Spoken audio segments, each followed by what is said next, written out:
I never should have answered that ad. That's what I keep telling myself as I sit here, hands trembling, trying to write down what happened before I forget, or before they make me forget. The doctors say writing it down might help, but I'm not sure anything will help anymore. Still, I need to warn others. I need to make sure nobody else falls for it like I did.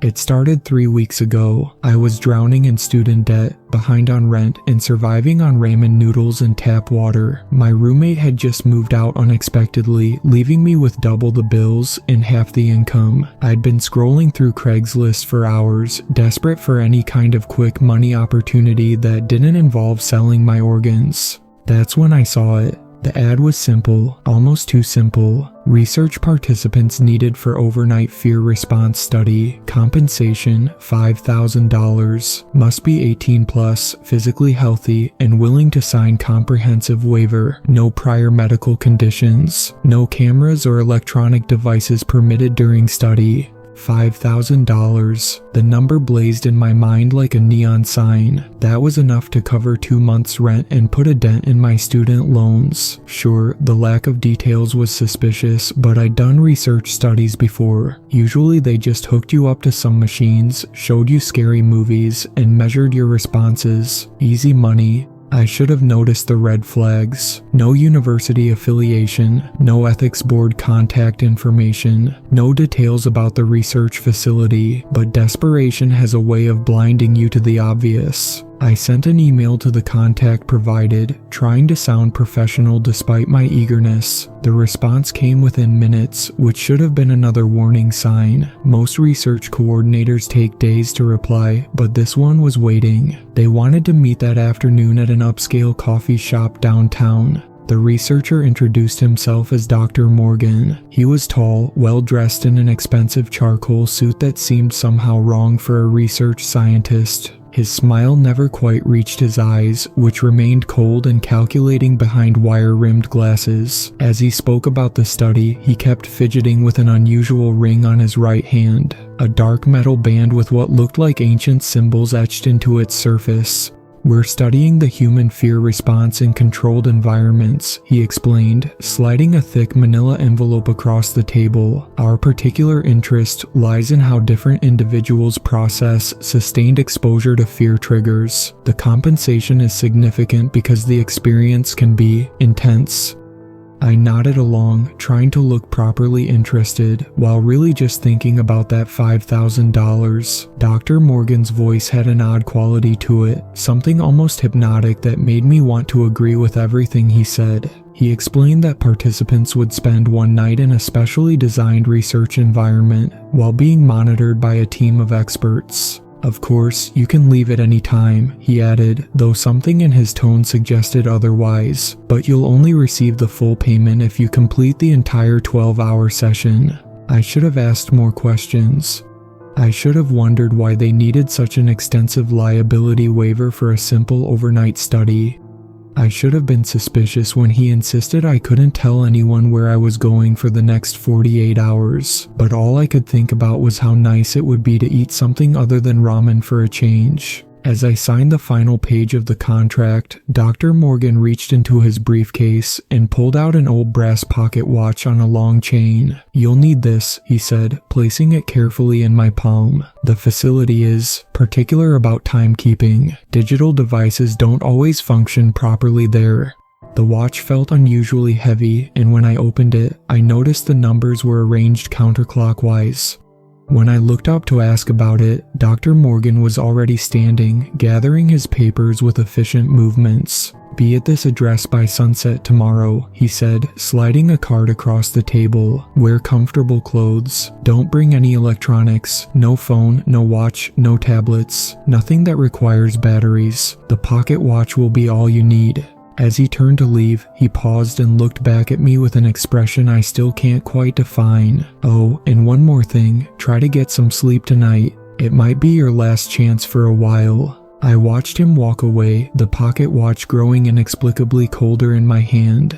The face of the watch caught the afternoon sunlight, and for just a moment, I could have sworn I saw something move behind the glass, a dark shape like a shadow passing over the numbers. But it was just a trick of the light. It had to be, right? That night, I couldn't sleep.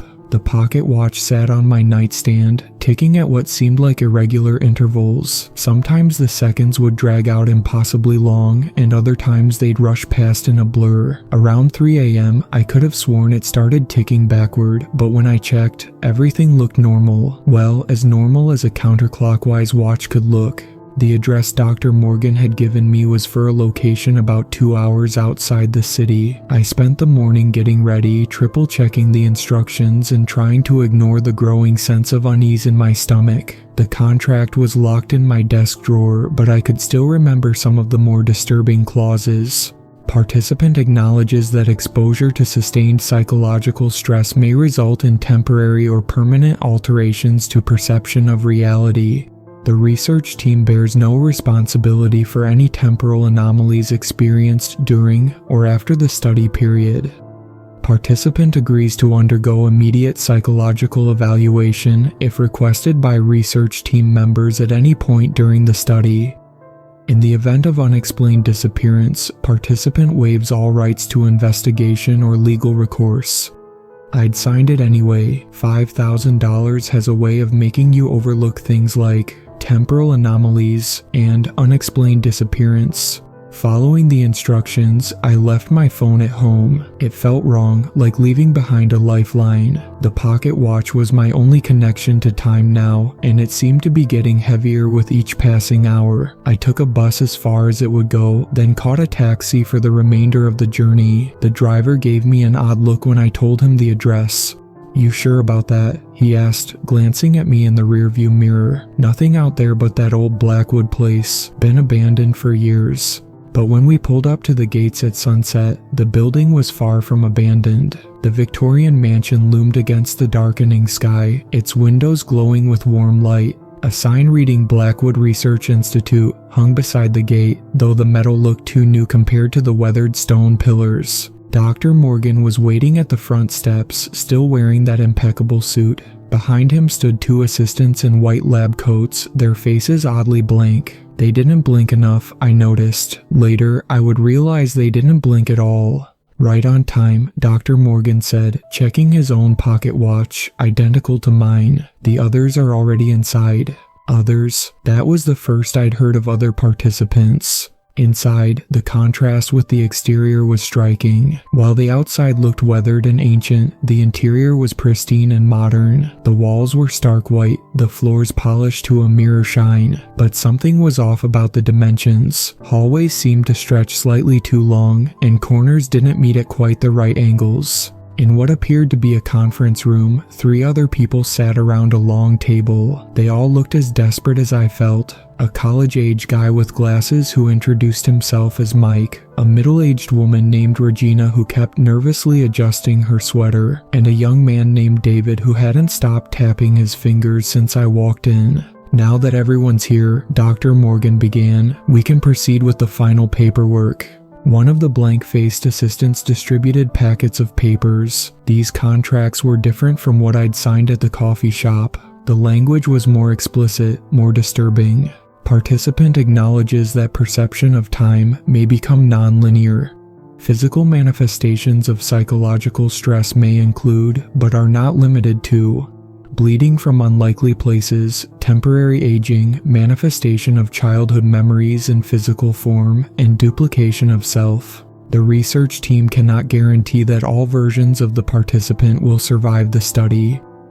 In the event that participant encounters alternate versions of self, original participant must identify themselves by the provided designation number only. Regina's hand shook as she signed.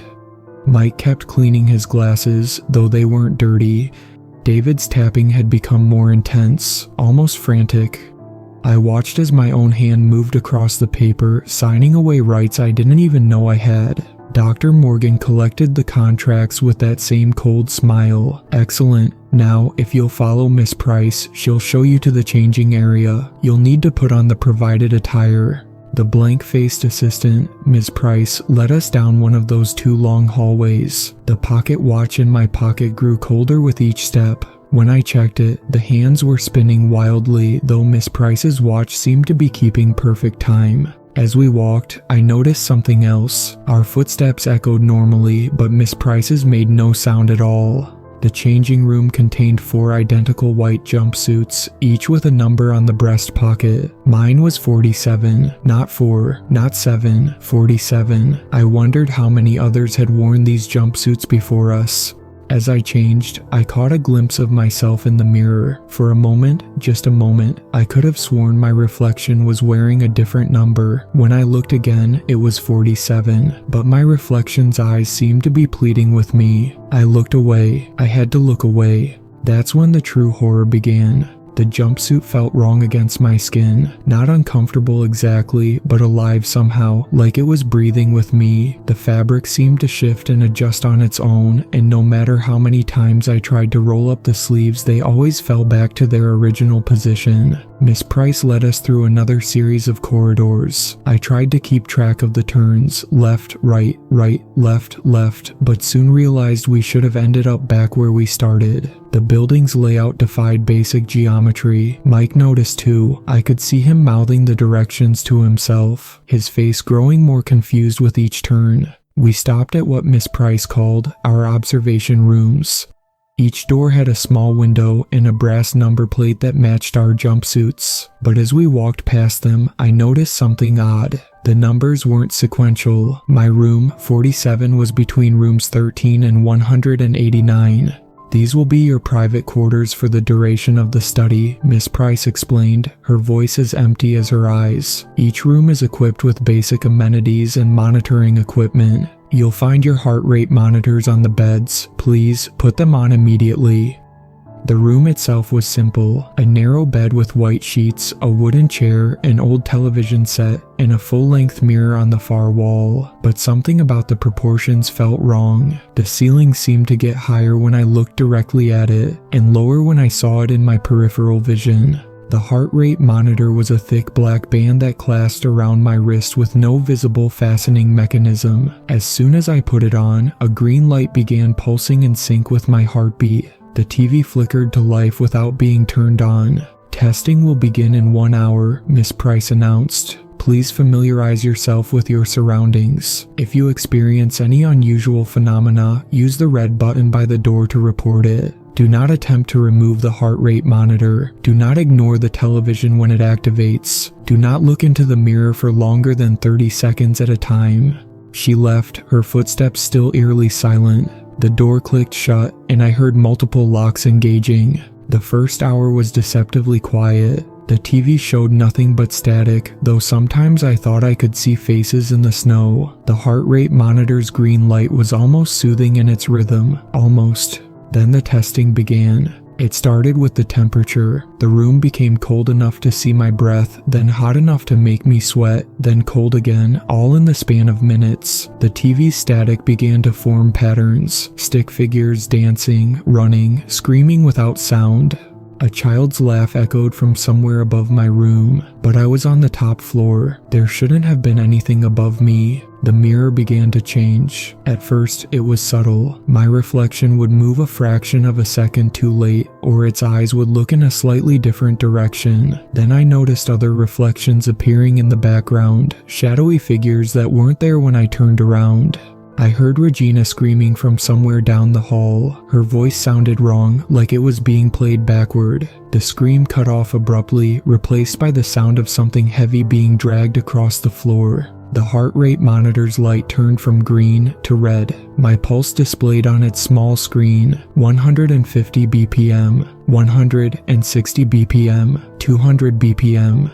Then I heard Mike's voice through the wall. Guys, does anyone else see the numbers changing? I looked at my door's number plate. It now read 74. As I watched, the brass digits began to melt and reform, cycling through different numbers like a slot machine. David's voice came next, shaky and uncertain. The TV. There's someone in the TV. They're wearing my jumpsuit, but the number, it's not my number. I made the mistake of looking at my own TV. The static had cleared, showing what looked like security camera footage. A figure in a white jumpsuit sat on a bed identical to mine, watching a TV. The camera zoomed in slowly, revealing another TV within the TV, showing another figure watching another TV, on and on in an infinite regression. The figure in the first TV turned to face the camera. It was me, but not me. This version was older, grayer, with eyes that had seen too much. It pressed its hand against the screen from the inside, leaving a smeared red handprint.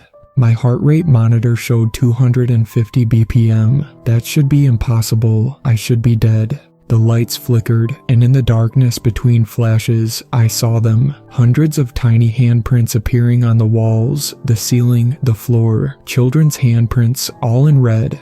When the lights stabilized, a new sound filled the room. The pocket watch's ticking, amplified to a deafening volume. But it wasn't keeping time anymore. Each tick lasted several seconds, each talk stretched into eternity. Then came Dr. Morgan's voice over an unseen intercom. The preliminary test is complete. Congratulations to those still conscious. The real experiment will begin in 5 minutes. Please note, he added, almost as an afterthought, what you've experienced so far has been merely calibration. Do try to stay alive for the actual testing. I looked at my reflection one last time. It wasn't moving anymore. It wasn't breathing. It was smiling. The next few hours were a blur of tests. They called them fear response scenarios, but that clinical description didn't begin to capture what they put us through. Each test was designed to push us further, to see how much reality could bend before our minds broke. During one test, gravity reversed itself every 13 seconds. I spent what felt like hours alternating between crashing into the ceiling and falling back to the floor. My body was covered in bruises that formed perfect geometric patterns, circles inside squares inside triangles. Between tests, we could hear each other through the walls. Regina had started speaking in Latin, a language she didn't know. Mike's voice grew younger with each passing hour until he sounded like a child. David had stopped speaking entirely, though sometimes we heard him humming nursery rhymes in perfect harmony with himself, as if multiple versions of him were singing together. Then Regina went quiet. Participant 23 has opted to withdraw from the study, Miss Price announced over the intercom. But something was wrong. Regina's screams had stopped mid-word, and I'd heard no doors opening, no footsteps, nothing to suggest she'd been escorted out. During the next quiet period, I discovered something under my bed, a loose floorboard. Beneath it was a manila envelope, yellow with age. Inside were pages of handwritten notes from previous participants. Some were dated recently, others from decades ago. One caught my eye. Day 2. They aren't studying fear, they're farming it. Each room is a cell designed to cultivate specific strains of terror. The mirrors are windows for them to feed. The heart rate monitors aren't measuring our fear, they're measuring our yield. The handwriting matched another note, dated 3 weeks earlier. If you're reading this, you're in room 47. I know because I was you. I am you. We're all you. Don't look in the mirror for too long. They'll see you looking. My hands trembling, I kept reading. The facility doesn't actually exist in normal space. Each room is its own pocket universe. That's why the geometry doesn't make sense. That's why we can't leave. There is no out there anymore.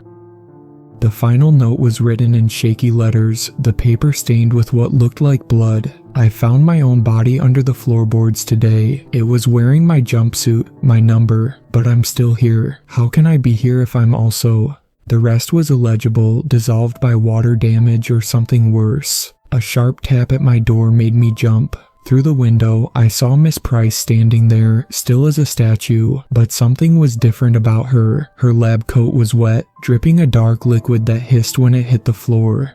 Participant 47, she said, her voice distorting like damaged audio. Please come with me. We've noticed some concerning patterns in your fear response. I didn't move.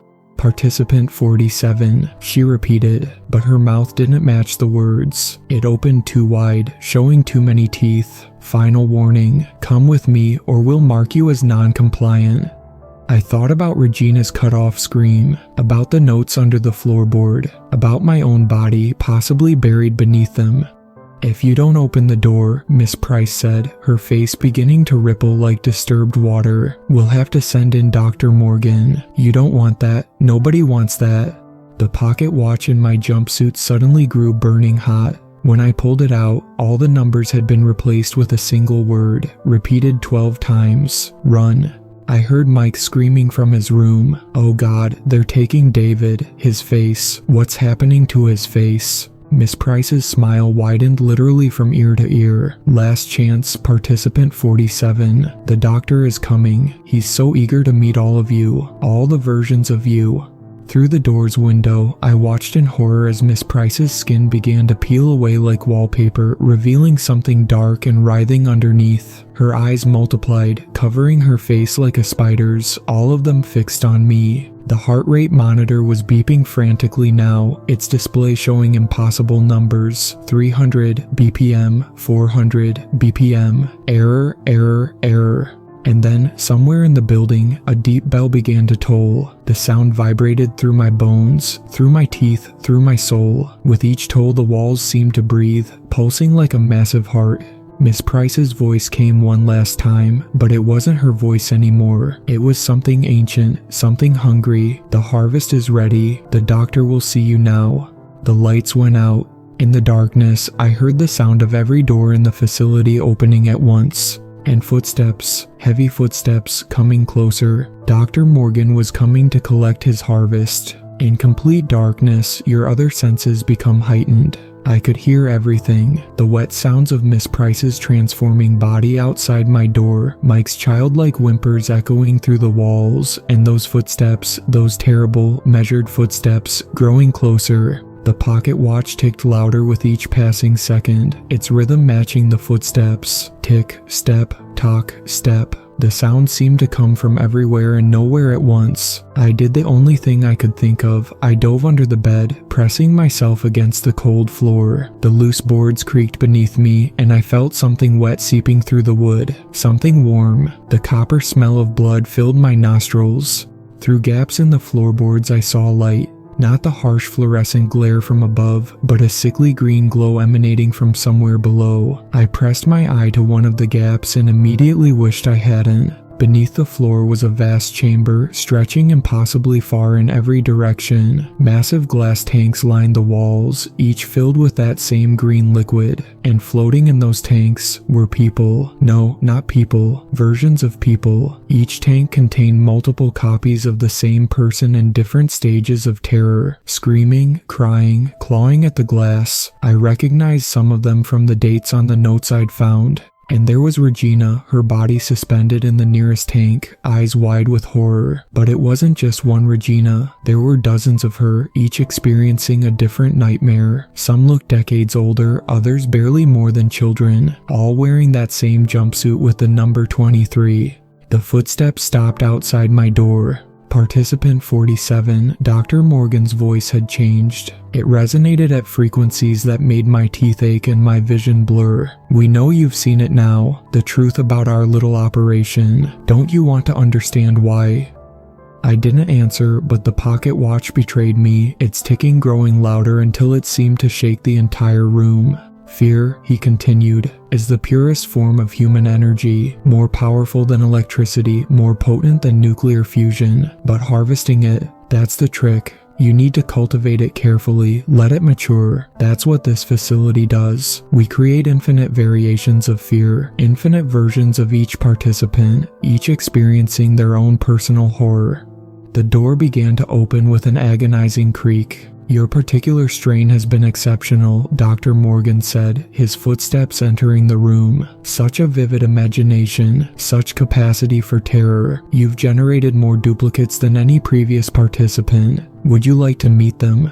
I heard something being dragged across the floor. No, not dragged, squelched, like wet meat being pulled across tiles. "Come out, participant 47. Let me show you what you become. All the possible versions of your fear. The children are particularly interesting. Did you know trauma can echo backward through time? We have versions of you from ages that haven't happened yet, and ages that never will." The bed above me suddenly lifted away, floating toward the ceiling as if gravity had reversed again. I looked up and immediately froze. Dr. Morgan wasn't human anymore. His suit had split open, revealing a writhing mass of darkness studded with eyes. Hundreds of eyes, all different colors, all belonging to previous participants. His hands had elongated into twisted black branches that reached for me, dripping that same green liquid from the tanks. "You signed the contract," he said, his mouth splitting into a vertical line that ran down what used to be his chest. "You agreed to all versions of yourself being used for research, past, present, future, and alternatives." Behind him, I saw what he'd dragged in, a body in a jumpsuit, number 47, my body, but its face was wrong, stretched and distorted like it had been trying to scream in more directions than physically possible. "That's you from 3 hours from now." Dr. Morgan's many eyes blinked in sequence. "Would you like to see what you look like in 3 days, 3 years, 3 centuries?" The heart rate monitor on my wrist exploded in a shower of sparks. The pocket watch began spinning wildly, its hands whirling fast enough to blur. Through the floor, I could see more tanks lighting up, more versions of myself appearing in the green liquid. "The harvest," Dr. Morgan's voice came from everywhere at once, "is nearly complete." And then I saw it, the true purpose of the facility, through the gaps in the floor, past the tanks, in the infinite distance below, a massive, pulsing organ like a heart made of shadow and eyes and screaming mouths. It was feeding on us, on our fear, on every version of ourselves we could become. The facility wasn't studying fear, it was breeding it. And we were just the latest batch of seeds. The thing that used to be Dr. Morgan reached for me with those twisted branch fingers, but my body moved on its own, rolling away and scrambling toward the door. The pocket watch burned against my chest, its ticking now so loud it seemed to shake the foundations of reality itself. In the hallway, everything had changed. The pristine white walls had turned transparent like glass, showing more tanks behind them, stretching infinitely in every direction. Each one contained a different version of someone I knew. Mike, as an old man, as a child, as something barely human. David split into multiple copies, each one screaming in perfect harmony. Regina's tanks were empty now, the green liquid stained dark with what looked like ink, or blood.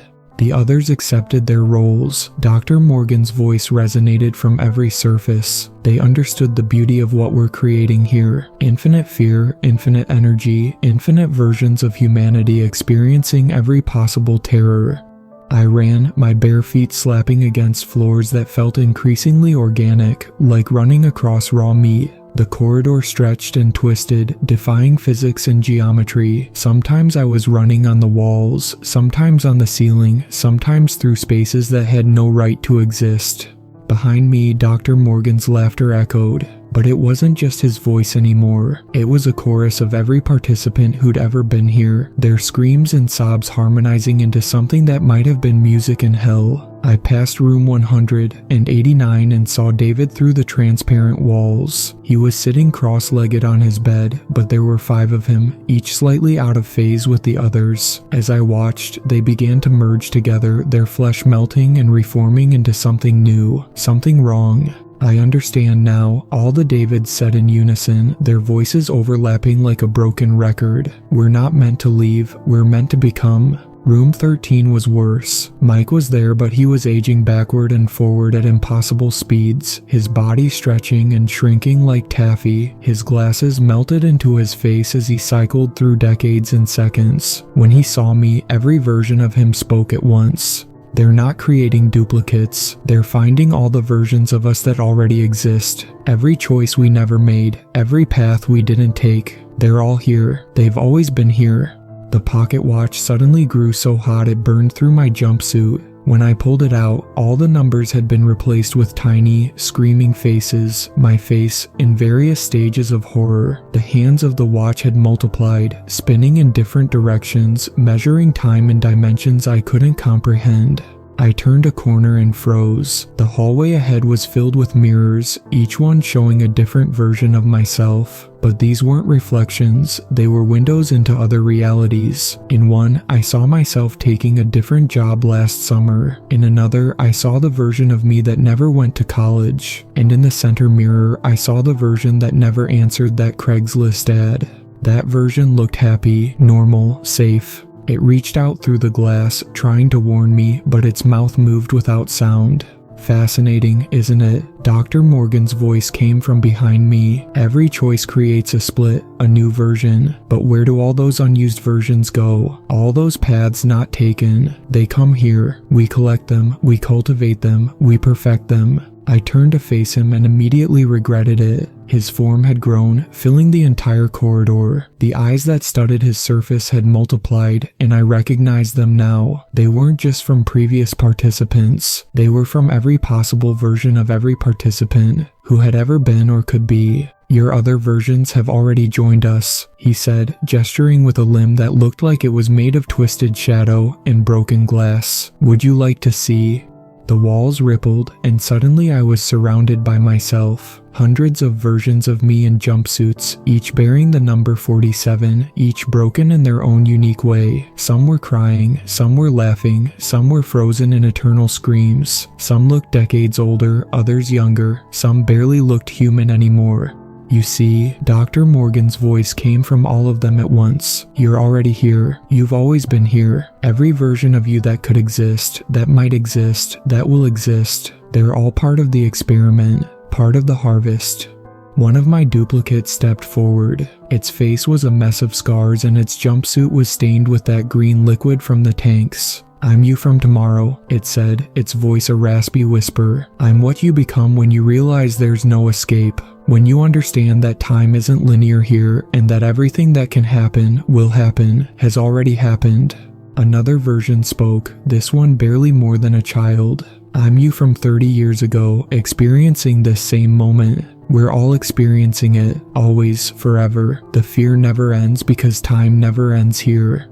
The pocket watch cracked in my hand, leaking a black fluid that moved like mercury but smelled like decay. Through the broken glass, I could see tiny versions of myself drowning in it, their screams too small to hear. Dr. Morgan's form rippled with what might have been pleasure. Now you're beginning to understand. Would you like to see what you become in the end? Your final form, after all the fear has been refined and distilled?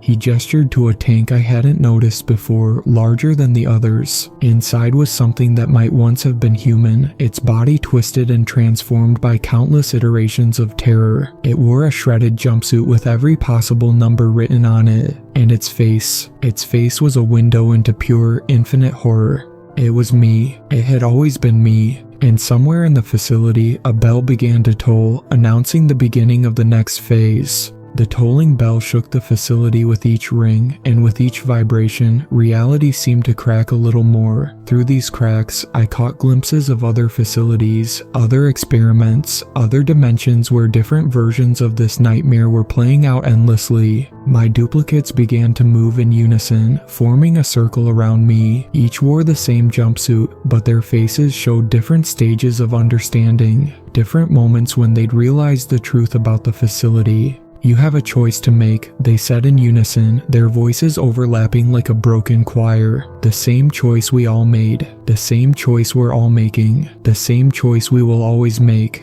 Dr. Morgan's form rippled with anticipation, his countless eyes blinking in hypnotic patterns. Every participant reaches this moment, he said, the moment of understanding, the moment of choice.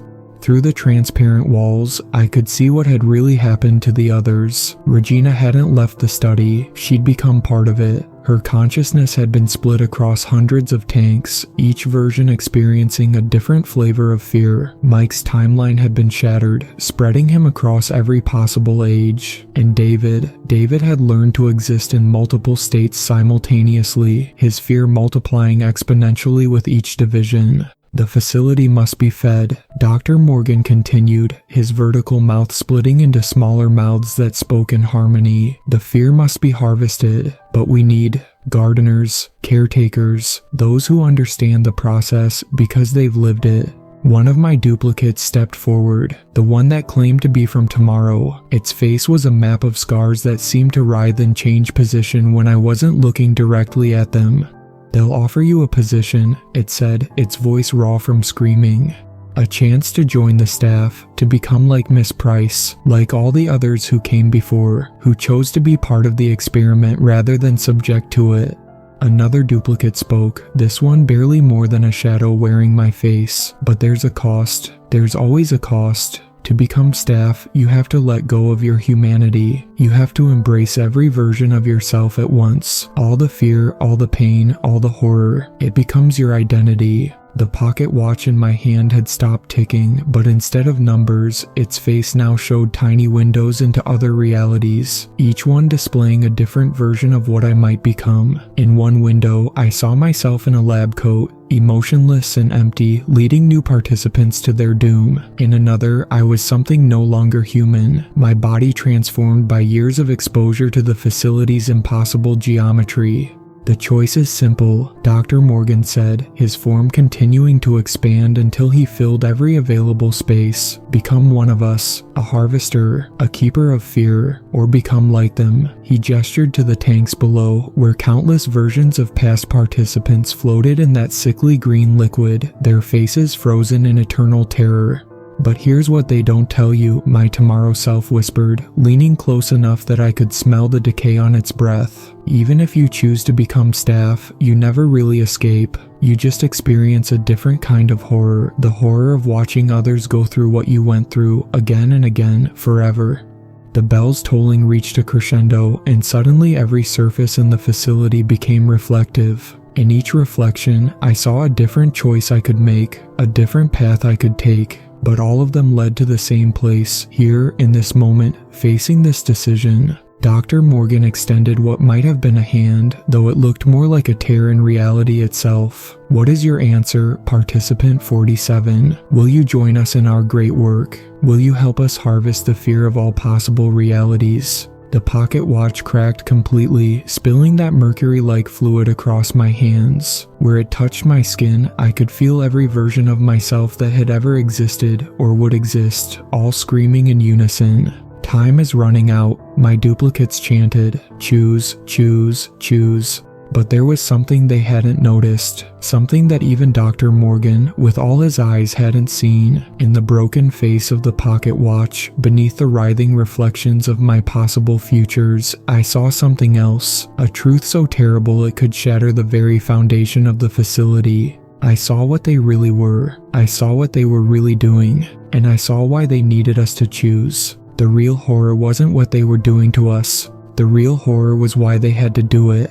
And that's when I made my decision. The broken pocket watch showed me everything. In its shattered face, I saw beyond the facility, beyond the experiments, beyond reality itself. What I saw made me understand why they needed our fear, and the truth was worse than anything they'd done to us. They were feeding something vast and ancient that existed between dimensions. The facility wasn't just harvesting fear, it was using it as a shield, a barrier keeping that thing from breaking through into our reality. Now you see, Dr. Morgan's voice had changed, carrying the weight of eons. Why we must continue, why the harvest must never end. Through the facility's transparent walls, I could see it now, the true form of what they were holding back. It made Dr. Morgan's transformed state look mundane by comparison. It was a vast, churning mass of impossible geometries and forgotten colors pressing against the thin membrane of reality like a monster trying to break through ice. The fear, my duplicate from tomorrow explained, its scars now forming patterns that hurt to look at. It's the only thing strong enough to hold it back. Human terror, multiplied across infinite variations, creates a barrier it can't breach. The facility shuddered, and through every reflective surface, I saw glimpses of other facilities, other experiments, all forming a vast network across dimensions, each one harvesting fear, each one feeding it into the barrier holding back something that would destroy not just our world, but all possible worlds. We found it by accident, Dr. Morgan continued, his many eyes now showing scenes from the facility's past. Decades ago, when we first discovered how to split human consciousness across multiple realities, we noticed something watching us from the spaces between possibilities, something that had been waiting, hungry, patient. The walls rippled like disturbed water, and I saw the first experiments. Scientists in old-fashioned lab coats discovering tears in reality, their horror when they realized what lay beyond, their desperate solution to use that very horror as a weapon, a shield, a barrier. The contract, I whispered, finally understanding. The legal language about all versions of ourselves. You're not just protecting yourselves from lawsuits. You're claiming ownership of every possible version of us across all realities. Yes, my duplicates said in unison. Because we need all of them. Every version, every possibility. The barrier must be absolute.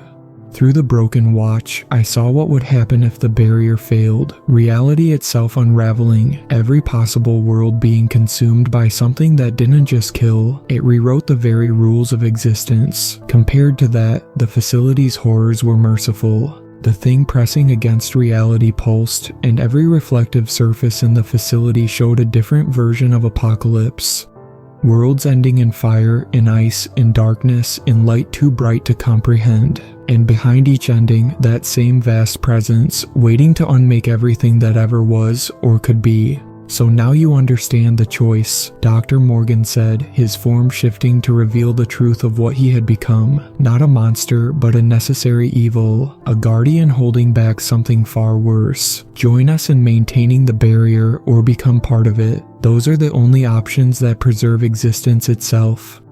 Mike's voice echoed from somewhere nearby, but when I looked, I saw him spread across multiple tanks, his consciousness split into its component parts. I chose to become part of it. My fear helps hold it back. It hurts, but it's better than the alternative. I chose to watch. Regina's voice came from everywhere and nowhere, to guide others through the process, to ensure the harvest continues. It's not cruel, it's survival.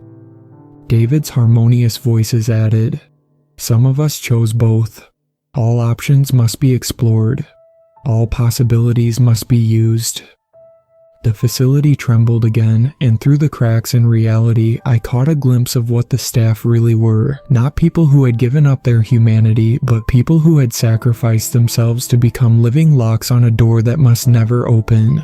The pocket watch's broken face showed me one final truth. Time wasn't just different here, it was weaponized. Every moment of fear was stretched, multiplied, used to reinforce the barrier. Our terror didn't just feed it, it became part of its fundamental structure. Dr. Morgan's countless eyes fixed on me. Now that you understand, you must choose. But know this, there is no real escape. Even if you walk out that door, you'll simply become another version, another possibility, another thread in the tapestry holding back the end of everything. The bell tolled one final time, and in its resonance, I heard the voice of that vast, waiting presence, a sound that made me understand why we needed the barrier, why we needed the fear, why we needed to become what we became. And in that moment of understanding, I made my choice. I chose to run, not toward the exit. I knew now there was no real exit, but toward the core of the facility, toward that massive, pulsing heart I'd seen through the gaps in the floor. If every version of me was trapped here anyway, I'd rather face the source than become another harvester of fear. Interesting, Dr. Morgan's voice echoed from every surface. Most choose to become staff or submit to the tanks. Very few run toward it. But then again, in some reality, every choice must be made. My duplicates didn't try to stop me. They watched with their scarred faces and knowing eyes as I sprinted down corridors that twisted like living arteries. The facility seemed to pulse around me, its walls becoming more organic, more alive with each step.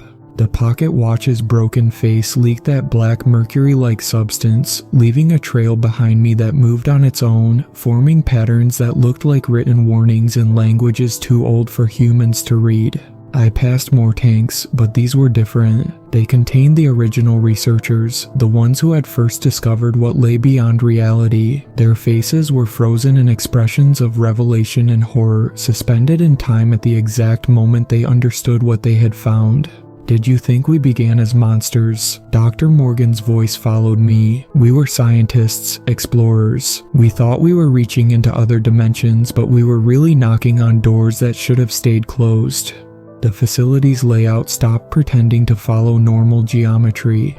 I ran up walls that became floors, through spaces that folded in on themselves, past rooms where gravity pointed in 5 different directions at once. My jumpsuit number changed with each step. 47, 74, 147, 417, an endless permutation of possibilities. Through the transparent walls, I saw other versions of myself making the same run in parallel realities. Some fell, some made it further, some transformed into things that no longer resembled anything human. We were all trying to reach the heart, all trying to find another way. Even this is part of the experiment. My duplicate from tomorrow called out as I passed its tank. Every rebellion feeds the barrier, every defiance strengthens the walls holding it back. The thing beyond reality pressed closer, its presence turning the air thick and heavy. Through every reflective surface, I could see fragments of its vast form, shapes that violated the laws of geometry, colors that didn't exist in our spectrum, movements that happened in directions reality didn't have. My heart rate monitor had stopped showing numbers and now displayed a countdown in symbols I somehow understood but had never seen before. Each symbol burned itself into my retinas, leaving after images that told stories of other worlds, other endings. Finally, I reached the core chamber. It was vast beyond comprehension, a space that couldn't exist inside the building I'd entered. The walls were lined with millions of tanks, each containing a different version of someone who had been through the facility. Their combined fear generated visible waves of energy that flowed toward the center. And there, suspended in the middle of it all, was the heart of the facility. Not the organic heart I'd glimpsed before, but something far stranger, a point of absolute darkness that seemed to both absorb and emit light. Around it, reality itself bent and warped, creating patterns that made my mind scream in recognition of something it was never meant to comprehend. Beautiful, isn't it? Dr. Morgan's form manifested beside me, his countless eyes reflecting the impossible geometry of the heart, the quantum focal point where all possibilities converge, where we first touched the space between realities and found it. The air grew thick with possibility, and I saw every version of what happened next, playing out simultaneously. In one reality, I turned back. In another, I jumped into the heart. In a third, I became something new, something necessary. In a fourth, I broke completely. In a fifth, I understood everything. In a sixth, I became nothing. In a seventh, I found another way. All of these happened at once, all were true, all were happening right now across infinite dimensions. But which one was my reality? Which path was I really on? The pocket watch's broken face showed me one last truth. There was no single reality anymore. I was experiencing all of them, becoming a living nexus of possibility, a crucial node in the vast network of fear that held back the end of everything. And that's when I realized I wasn't just seeing the truth about the facility, I was becoming it.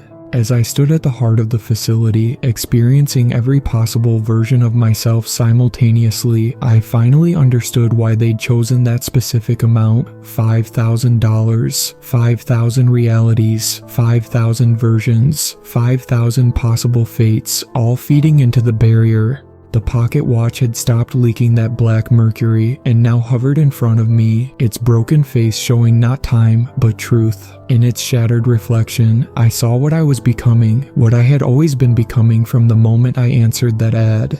The transformation has begun. Dr. Morgan's voice came from everywhere and nowhere. Your consciousness is spreading across all possible versions of yourself. Soon you'll understand your true purpose. I felt myself stretching across realities. In one, I was still standing in the core chamber. In another, I was in the tanks. In a third, I wore a lab coat and led new participants to their fates. In a fourth, I had become something that existed between moments, between choices, between possibilities. The facility wasn't just a place, it was a process, a machine designed to transform human consciousness into something that could withstand the pressure of existing in multiple realities at once. Only then could we become proper anchors for the barrier. Through the quantum focal point at the facility's heart, I saw the truth about Dr. Morgan, about Miss Price, about all the staff. They weren't people who had chosen to become monsters. They were people who had become living equations in reality's defense system, spreading themselves across all possible versions of themselves to maintain the barrier's integrity. And now I was joining them. My consciousness expanded further. I could feel every version of myself that had ever existed or would exist. The scared college student who answered the ad, the researcher who would discover something terrible, the thing in the tank that had always been there, the guide who would lead others through their own transformations. We were all me. We had always been me. The facility shuddered as reality rippled around us. Through every reflective surface, I caught glimpses of other facilities, other versions, other moments all happening simultaneously, and behind them all, pressing against the barrier, that vast presence waited. "The money will be in your account," Dr. Morgan said. But now I could see all versions of him at once. The human he had been, the thing he had become, the necessity he now was. All 5,000 versions of your account, in 5,000 realities, payment for services rendered. I tried to speak, but my voice came from every version of me at once, creating a chorus that echoed through dimensions. I understand now. The money was never real. None of this was real. Reality itself is just a thin membrane my tomorrow self finished. A necessary fiction, added my yesterday self. A barrier made of fear, whispered my never was self.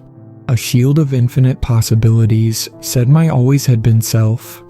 The pocket watch finally crumbled to dust, but I no longer needed it. Time had become meaningless when you existed in all moments at once. The facility had changed me fundamentally, spreading my consciousness so thin across realities that I could never be just one person again.